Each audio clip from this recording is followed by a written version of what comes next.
So if you were reading the textual notes I've been leaving in this video, you'll notice I commented earlier that based on some observations, so I say this not with 100% certainty, but seeing it as a possible implication, Blackbeard may suffer from some amount of relationship deprivation, and some of his emotional cues of his personal quirks may be hinting to that. And now, while maybe this is not the prime focus of most as far as Blackbeard's concerned, because he has so many other areas where he's spectacular, his powers, his abilities, his mind, for me this is something that stands out and I like to emphasize. And we do have some possible hints to this. So interestingly, Oda did produce pictures of childhood Blackbeard in the SBS and various other things. And now we have to take this with caution and not make ourselves too certain, because we don't have the full background and context of why Blackbeard looks the way he did in his childhood in that image, or rather Marshall D. Teach. But what we do know from what we see of the images of childhood Blackbeard, he does not look like he had a very good and well-loved, well-cared-for type of past.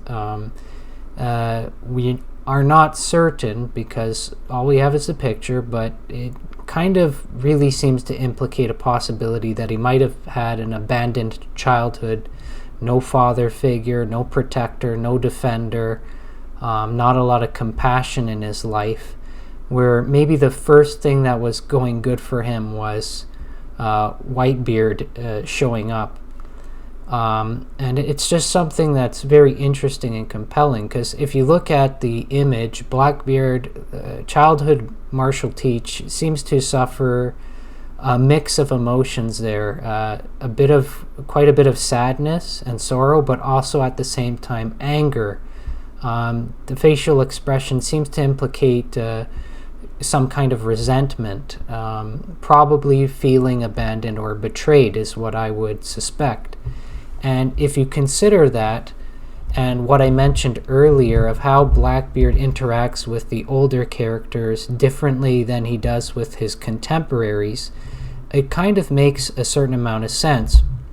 Blackbeard feeling resentment towards people like possibly Whitebeard, Kaido, Big Mom, Sengoku, Garp, might have something to do the fact with, or the possible fact that maybe when he was young and vulnerable, at a time where in the best interest of his own personal and emotional development, he needed some kind of father figure, some kind of protector and defender to help guide him through this chaotic One Piece world.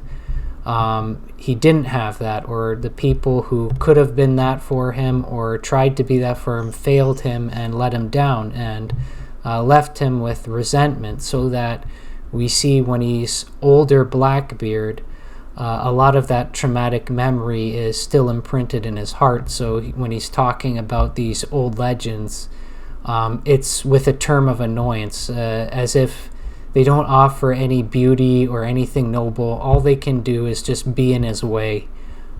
This kind of thing, this kind of element of his character, this starts to make a certain amount of sense. So this is something I find very interesting. I always appreciated how in Japanese culture and manga and anime, they're very bold about going into things like deeper meanings, spiritual implications, and things of the human emotional system. They explore very openly.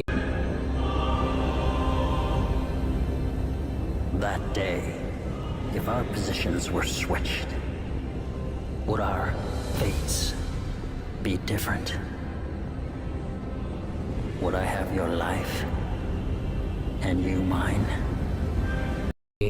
And of course, I'm not saying they're perfect culture by any means. While they at times show forth in their manga and anime some principles that are very noble and exhilarating, I will be the first to admit, based on the things I've seen and studied, that obviously the Japanese culture itself has not always lived up to those things, neither has even the creators of the manga and anime lived up to the kind of things they try to portray all the time.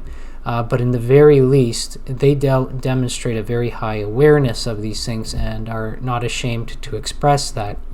So since that's such a big part of that culture and such a big part of manga and anime, it seemed fitting to acknowledge that consideration for the character of Marshall D. Teach and Blackbeard in the One Piece manga and anime. So I think in terms of what I have to focus on for Blackbeard at the moment, that's it. I might make more videos later speculating into the nature of his powers and things like that, but with details like that, I'm not as concerned as I am with the story development and those kind of things I just mentioned. So that's it for today. And I do want to take this time to leave one last reminder that if you find this kind of content helpful, that you would consider subscribing, and if you have it in you to be generous, you could consider throwing a donation to my donation page. It helps a lot to encourage me to have this knowledge that I can sort of focus on producing content like this without worrying about my time investment, because after all, my channel is not monetized and I have no plans to do so even in the future. So that really is it. God bless you. Have a great day, and I will see you in the next video. Peace to you.